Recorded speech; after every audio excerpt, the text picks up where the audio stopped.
Hey guys, Micah from Black Bear Custom Kydex. Today we're going to talk about these three knives and the sheaths that I built for them. These all belong to a gentleman out in Alaska named Jeff.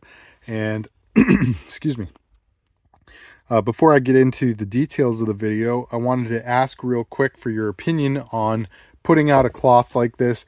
What I think is it kind of covers up the clutter, hides the clutter around the frame of the video, and I think it makes for a nice backdrop for knives and stuff. But I'd love your opinions down below. If you're curious, this material is Cordura nylon. I believe this is 500 denier Cordura nylon, and it is the material that I use when I do fabric over Kydex. It's what I bond to the Kydex. So this one is black multicam, obviously. But yeah, let me know down below. Do you like this as a backdrop, or is it better just to have the desk or the bench top, I should say? So, all right, the three knives here. We obviously have two from Busse up here. This one is the Hellraiser 2. I really, really like this knife. This one is the Battle, I can't remember if it's the Battle Fusion or the Battle Mistress. And then down here, a company I'd never even heard of until Jeff reached out about this project, is the Brushing Cutlass company. Really, really nice knife. And I got to say, I've just browsed the website. I'm going to link that in the description box down below, but I really like a lot of what they have to offer. I believe it's a one-man show, but I could be wrong. A gentleman named Lauren running it over there, and just exceptional craftsmanship. But I'm going to give you a close look at this. We're going to save it for last. So we're going to start here in the middle with the Battle Fusion or Battle Mistress, whichever one this is. And the reason I'm starting with this, even though it's kind of the larger of the Busses, is because it's the more typical of the sheaths. And when I say typical, I'm still talking about a really high-end product that is a niche corner of the market for me, and that is leather over Kydex. So it is more typical in the sense that I've done more leather over Kydex than I have the types of sheaths you're going to see for the Hellraiser, and for this Barracuda is the name of the knife. But leather over Kydex, guys. What you can expect if you order leather clad Kydex sheath for me, you're going to get full grain, natural veg tan leather. What I do with it after that is I form a Kydex sheath. I make sure the retention's all good on it. I trim it down to the shape I want. And then I bond the leather and the Kydex together using a process that I've refined over the last several years to make a really nice bond. It's a permanent bond between the two materials, and it just, I think, looks really nice, feels really nice, and gives you a sense of kind of craftsmanship, an heirloom item, I would say. And yeah, you can't go wrong with leather over Kydex. It's the best of both worlds is how I describe it. You're going to get that look and feel of leather, but you're going to get the functionality and protection of Kydex. So we have a matching leather dangler as well as a tech lock. And you guys are probably already familiar with this apparatus. It is the tech lock clasp dangler is what I call it. This is something I invented 4 years ago or so. There are people copying me, one in particular calling it something else, pretending that he invented it. But this is an invention of mine, sparked from a request from a customer where they wanted to be able to switch between dangler and tech lock carry. So the idea is that you could have this mounted to your belt via the tech lock, and when you want to switch, you just open your tech lock up, insert the little dangler tab, and close your tech lock back up. It locks in place nice and firm. You've got hardware to stopper it down below. You have the D-ring loop up top to stopper it, and it just locks in for this really firm, no wiggle, no nonsense kind of thing. So I really love this option. It's a great carry setup. The only caveat I would say is, for me personally, I wouldn't want to carry a large knife horizontally just because of how far it might stick off. But you can always alleviate that by getting something like a tech lock pivot plate that allows you to turn the tech lock as well. This does not feature that, but that is just one consideration I would say if you're looking to augment that kind of carry setup. So likewise, when you just want to switch back to just the tech lock, you pop that open and remove this dangler piece. So there you go, guys. Clasp dangler, leather over Kydex. How about the fit? Notice that blade goes in nice and smooth. There's no resistance, no scraping, no scratching, no scuffing, none of that. There's plenty of space inside there, and that all has to do with the prep work that goes into the blade itself. So when I say prep work, I mean you tape it up, you put several layers of tape on it, you mount hardware, or sorry, what I would call retention blocking. That's what causes this kind of shape here, where you get an indent, but then it flares back open. I also prepped the big palm, not the swell, but whatever the opposite of the swell is, these kind of carved out sections, because if I just form the sheath, you notice this is right over that indentation, and that would mean that the front of this sheath is really too narrow to get the front of the handle into it. So there you go. The only thing with this sheath that you need to know is, for putting it back in, is if you try to go straight in, you're not going to make it because of this sort of closed in section up here that forms the thumb ramp. So you want to let the blade sink a little low so that you can get the top of the handle to go into the mouth of the sheath. And then from there, it just guides itself in. You can see that it's got that nice strong click. Excellent retention. I'm shaking this quite hard. That knife is not coming out. At the same time, get a nice deep grip in there and just apply a little pressure with your thumb on that ramp, and ballistic one-handed draw. So I really love this sheath, really love this knife, and this setup is a lot of fun. I really like working with these higher end materials. Speaking of higher end materials, guys, you know my feeling about alligator skin. It is my favorite combination, alligator over Kydex, because you get all of the benefits of a leather over Kydex sheath, plus the skin itself is more rugged, so it doesn't have the tendency to get scuffed or scraped up the way leather can.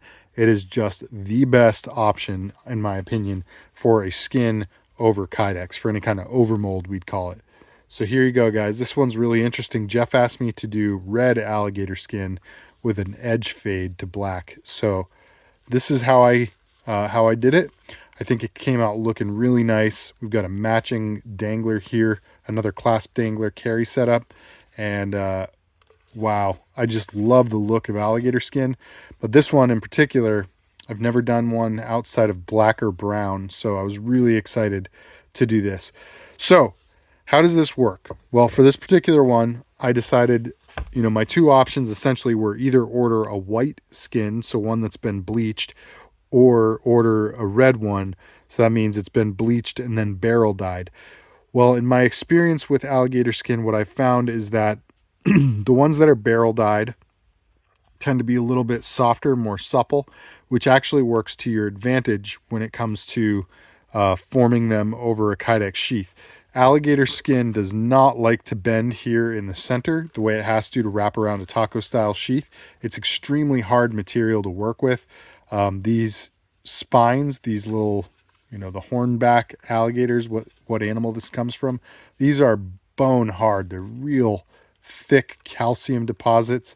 They're extremely tough to carve through. Most of the time I use a metal bandsaw to get through them. It's just a really tough process.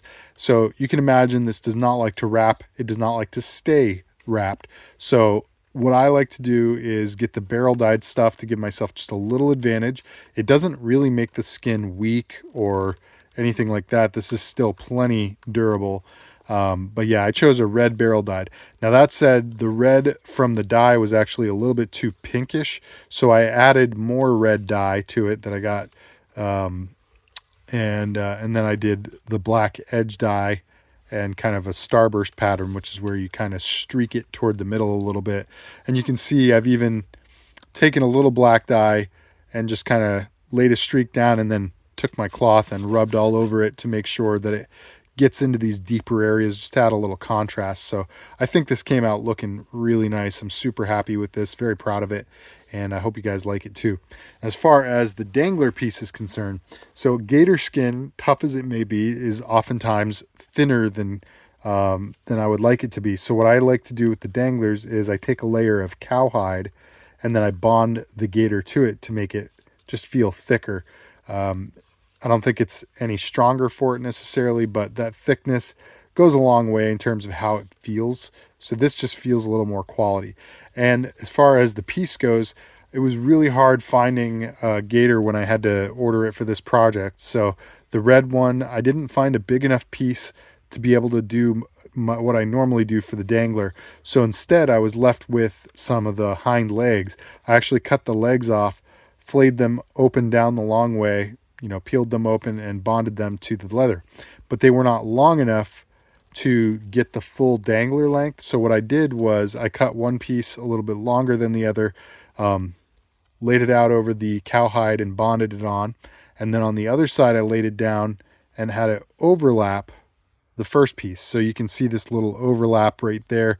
That's what you're looking at. This is a seam, kind of a seam. It's not really a seam. It's actually straight up 2 layers of gator on top of each other. I thought that'd be the best option for how to make this. And while I don't like the idea of seeing that kind of flaw in it, it is bonded on there permanently. It's a really good connection there. And man, I really love the look of especially this side of it with that tightly clustered scale pattern. I just love alligator skin so much. It's a really nice material, hard to work with, but well worth it. So there you go, guys. Now, how about the fit on this one? I like this one's fit a lot. You get that nice click in, no rattle, no play, excellent retention, and ballistic one-handed draw. And so it just kind of like everything came together for me with this one. Wow, I want to just mention really quick what a pain in the butt bussies are to prep. I love bussy knives, but the thing about prepping them, they always have a fuller. They often have these kind of grooves, these channels. I don't even know what you'd call this blade feature, but that machine groove there makes it so difficult because you can't just press the sheath. You have to make sure. What I do is I put a layer of tape over it and I push the tape right into those contours, and then I pack that with clay and I skim over the surface so that the clay is only down in those grooves, and then I lightly heat the clay up until it's hard enough to be able to withstand the pressure of the press on it. Likewise, the spines have this nice stylized groove so often, and almost always there's a point on the spine that is higher than the front of the handle, and the front of the handle is higher than this little saddle on the handle. So you have to like do complex prepping on these knives to get them to press cleanly and come out with nice retention. But I think I've kind of got bussies down. I've done maybe a dozen of them now, and it takes some time to prep them, I'll tell you that, but I really, really like them. And once you kind of understand the process, it's not too hard to replicate. So this one I think is my favorite of the 3 sheaths, and I would dare say it's really hard to choose because I've loved a lot of the gator. I mean, I love the gator skin sheaths, so it's hard to choose exactly, but I think with the red, with the coloring of this, with the knife itself, this might be my favorite all-time alligator over Kydex sheath that I've done. I'm going to say that kind of tentatively, knowing that it's a close call with a few others. So take that with a grain of salt, guys, but I really love this sheath. All right, now we're going to get into this one here. So I apologize if I'm repeating any information. I think I geeked out for a minute on this, but this is made by Brushing Cutlass Company, BCCO, link in the description down below. And the tool steel on this is S7, commonly used in jackhammer bits. There's a lot of information about this exact knife that I'm going to put in the description. I'm going to link to the manufacturer's description of it. When I say manufacturer, it's almost disingenuous because this is all handmade. I mean, look at this handle. You gotta respect the craftsmanship with all that scroll work on there. I mean, this is absolutely gorgeous. 3 types of wood and epoxy. Beautiful hardware. I love this thing. This is such a cool knife. And so Jeff actually, in one of his recent emails to me over the last couple days, said that for him, custom has just become the way to go with his gear. So he's getting a custom knife. I'm making a custom sheath for it. I don't know what other custom things he's into, but I think he's on to something, guys. There's a lot of benefit in going the custom route, not the least of which is supporting smaller businesses typically. So just a little plug there in case you guys, wink, wink, are looking for a sheath. But all right, so what did he ask for this one? This is one of the most unique sheaths I've ever built. And so let me clear these off the table real quick. So what he asked for was a sheath that did not look like a sheath. He wants to mount pouches to the front of it and have it look more like just some kind of leg pouch, thigh rig, whatever. And he wants to wear it up high with his shirt hanging down over the handle, so that it doesn't really reveal the fact that he's got a nice big capable knife on him. So what I've kind of gone with, and this is kind of tailored to his specs, but he wanted to be able to mount via Velcro or Molly to the face of the sheath. So what I've done is I built the sheath. You can see how that is right here. It's fabric over Kydex. This is just black. It is 500 denier Cordura nylon. I've cut some slots in both sides, so you have two options for the ride height of your leg strap here. And you'd have plenty of webbing to adjust the length of that leg strap. For a carry setup, he wants to be able to lock onto the molly webbing on his battle belt. So 2 D-rings on each strap. There's one at each end. That's just going to allow it to pivot to the natural hanging angle, depending on where you set it on your belt. But you also get the benefit with that single point of attachment of being able to go through any of the eyelets to get the angle and the ride height that you want. That's one of the nice things about this. It's really strong connection too. This webbing is super durable. All the materials in here are high quality US made, and it's very easy on and off.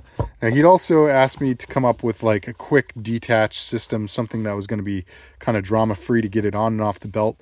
I'm not sure that I ended up settling on what I'm the most pleased with, but it's got my brain working, and I'm trying to come up with some really nice, new, fresh, unique carry ideas, and maybe I'm going to machine some stuff coming up soon.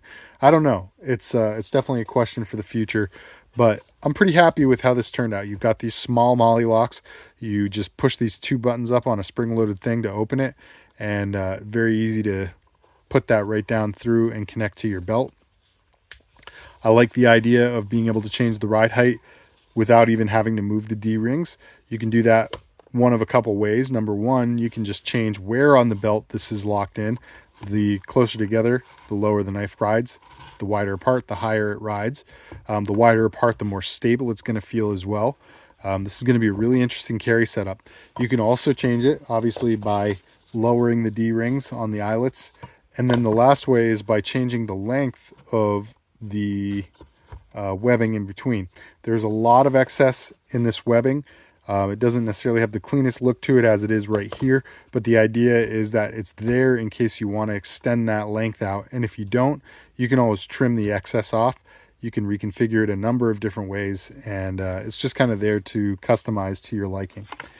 Now, so we have the sheath with the fabric over it. The next layer here is a full-length plate over the blade that has industrial strength Velcro. This is hook and hook Velcro rather than hook and loop. And I could only get this stuff in this like 1 inch by 10 foot roll. So what I did was I laid out 5 strips next to each other, and you can kind of see it. It's a little bit faint on the camera, but I actually sewed these together, which was really challenging, sewing through nylon and the layer of adhesive. Sorry, not nylon, but Velcro and the layer of adhesive on the back of it. But basically the plate has a ton of eyelets in it, and the idea with the eyelets is that they're set up in rows spaced at 3/4 of an inch. The rows do go the length of the plate. Let me peel this off and show you. And that gives you the ability to adjust the ride height of your mollies on here. Now the mollies are on here so that you can do something like throw on one of these Maxpedition pouches. The pouch that he intends to carry is called the Monkey Combat Admin pouch. Excuse me, guys. It's getting a little late in the day. I'm getting kind of tired, but yeah, so the Monkey Combat pouch, he's going to throw on there, and it has molly webbing 3 rows wide. That's why I've spaced the molly locks on here like so. But if you want to attach your pouch, you just open the molly locks up, flip your pouch up, and you can see you just slide your mollies through, close that down, lock it in place, and you're good to go. So the idea with this is obviously to hide the idea that there's a knife on you and make it look like a pack. So instead of just leaving the exposed Velcro, what I did was I made another Kydex plate. This one has no holes in it, well, other than for sewing. I put fabric over the face of it, and then I put a leather patch with my logo as well as the American flag, and I even punched holes down through so that I could sew it. So I did a little saddle stitch pattern through that patch. So I think that looks really nice. And you just use this to cover it up so it doesn't leave any of that Velcro exposed to get any kind of debris or whatever thread, anything like that caught in it. It is a little bit of work to get it to lock in. There's 3 rows of Velcro going through the back of this thing, but yeah, you can just do that. And if you have a second pouch that's got Velcro on the back of it, you could peel this faceplate off and stick the pouch directly to this Velcro on the sheath. So it's a nice concept, and it works very nicely. So there you go, guys. You're gonna have to imagine the pouch on the face of this, but yeah, if you think about it like this, I guess I gotta turn it this way, and the handle is covered up by a shirt. This really does kind of look like some kind of drop leg pouch rig, thigh pouch rig, rather than a knife. And I really like the idea of that. So it's a very unique sheath concept, and I was really happy to work on something like this for Jeff. So here we go. Let's check out the fit on this. Nice and smooth on the way in. Really nice click. There is a little less retention on this one, guys, because A, it's a heavier knife. B, when you have a really broad blade, you cannot put fasteners as close to the retention point, so you do have a little more flex on the Kydex. That said, it's not just going to fall out on you, certainly not in the way that it's being carried, and even shaking it violently upside down, no real issues there. At the same time, that nice deep grip on the knife, a little pressure with your thumb, and this has a nice buttery smooth ballistic draw. So super pleased with how this sheath came out. I'm very, very happy with it. So there you go, guys. That is what I have to show you. But one more thing that you might find of interest, if you happen to like either of these Busses and the sheaths that are on them right now, you may be happy to know that Jeff is actually selling these. So he wanted to send them away for custom sheaths and then put them up for sale. So if you guys are looking for this really high-end combo of really nice knives with really nice sheaths, you can absolutely get these. I'm not going to be facilitating the sale or anything. Jeff is going to handle that all privately. It's his stuff. However, if you want to get in touch with Jeff, feel free to contact me, and I will reach out to him and give him your contact info so that you guys can discuss the terms of the sale. So just so you know, these two are both for sale, and man, these are collector's pieces for sure. So don't wait too long, because I'm sure they're both going to sell quite quickly. All right, guys, well, that is all I've got for you. I'd love your thoughts down below. First on the tablecloth idea, second on the knives, and third on my sheath work. Do you like these sheaths? Do you like these knives? What do you think of them all? I'm especially curious to hear your thoughts on this gorgeous brushing Cutlass Co. Barracuda. Really nice piece. All right, guys, that's all I've got. Like, share, comment, subscribe. Stick around for the next video. God bless.